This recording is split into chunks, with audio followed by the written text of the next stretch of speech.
JacQuana, as I was reading through your post, you utilize some language that's very familiar to me um, in calling addictions a generational curse.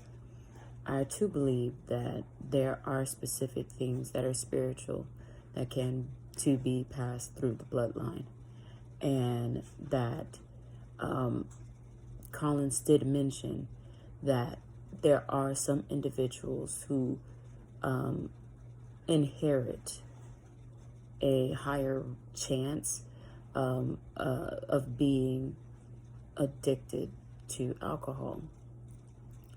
I do believe that as a helping professional, it is our job to educate, and it is our job to essentially provide them with tools once they have generated a plan of action. So whenever I deal with a client, I never directly tell them what the issue is. I generate questions that push them to the place to where they identify the problem for themselves. And it is increasingly difficult when you deal with young people, when you deal with adolescents or juveniles who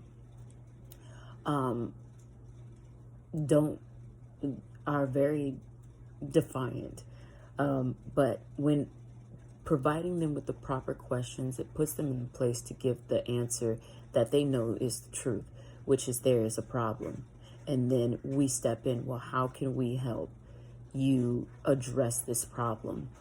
I know that the patterns of behavior that individuals who actually are subjected to addictions, the different ways that they actually become addicted, like through family history or through a trauma,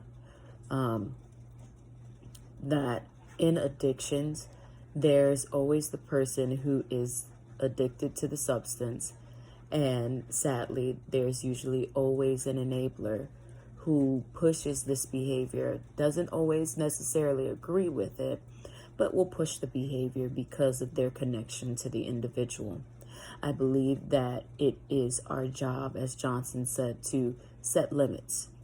That there has to be limits that are set, and we have to empower the family members of these loved ones to set proper limits and boundaries that will not be crossed. That once they set the tone, that they cannot change the beat. Also, to empower them and let them know what their loved one may truly be going through and struggling with. I believe that it's important that we not only address that the addiction is a problem, but what is the true root of that addiction? What is the true cause of that addiction?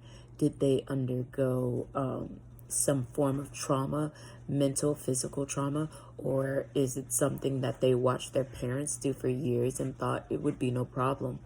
However, as a helping professional, it is our job to assess the entire person and then give them the proper tools to help them on their journey to healing. And I loved how you put it in your post. You said it's important for them to understand that alcoholism isn't something that will go away overnight. And it is important for them to set limits and empower their loved ones.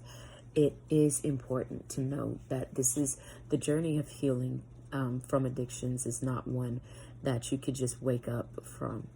Albeit I do believe in the power of the Holy Ghost, that he could do it. But not everyone operates in such a manner. So we have to use a mixture of discernment, and we have to utilize our knowledge and understanding of addictions, and help them through this process and let them know that it's not going to be easy, but that as their counselor or therapist and as their family, we will be with them every step of the way.